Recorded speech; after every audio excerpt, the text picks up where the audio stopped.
गांव में आरव नाम का एक लड़का रहता था। उम्र ज्यादा नहीं थी, मगर सपने बहुत बड़े थे। उसके पिता एक मामूली किसान थे और माँ दूसरों के घरों में काम करके घर चलाती थी। घर की हालत कमजोर थी, लेकिन माँ बाप ने कभी अपने चेहरे पर मजबूरी नहीं आने दी। आरव पढ़ाई में तेज था, पर गरीबी अक्सर उसका आत्मविश्वास तोड़ देती थी। स्कूल में जब दोस्त महंगे जूते, मोबाइल और बैग लेकर आते, तो आरव चुपचाप अपने फटे बैग को कसकर पकड़ लेता। एक दिन स्कूल में टीचर ने पूछा, बेटा, बड़ा होकर क्या बनना चाहते हो? सब बच्चों ने कहा, डॉक्टर, इंजीनियर, अफसर। जब आरव की बारी आई, तो वो थोड़ा रुका और बोला, सर, मैं इतना काबिल बनना चाहता हूँ कि मेरे माँ बाप को कभी किसी के आगे हाथ न फैलाना पड़े। क्लास में सन्नाटा छा गया। पहली ठोकर। समय बीतता गया। 12वीं के बाद आरव का सिलेक्शन शहर के एक अच्छे कॉलेज में हो गया। लेकिन फीस? पिता ने अपनी जमीन गिरवी रख दी। शहर में आरव को असली दुनिया दिखी। वहां लोग उसकी मेहनत नहीं, उसकी हैसियत देखते थे।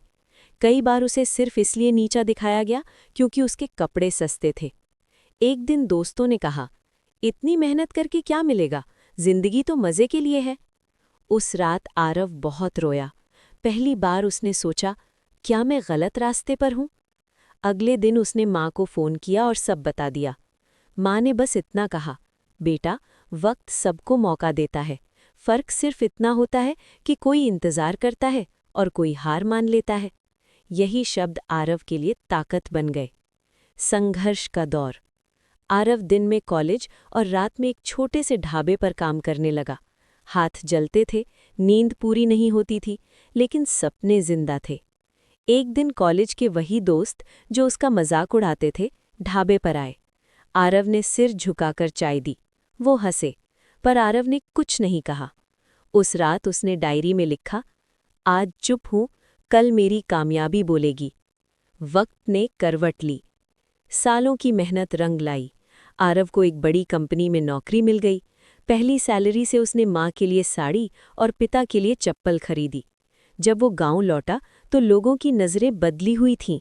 वही लोग जो कभी उसे कमज़ोर समझते थे, आज गर्व से कहते थे, ये हमारे गांव का बेटा है। सबसे बड़ा सबक।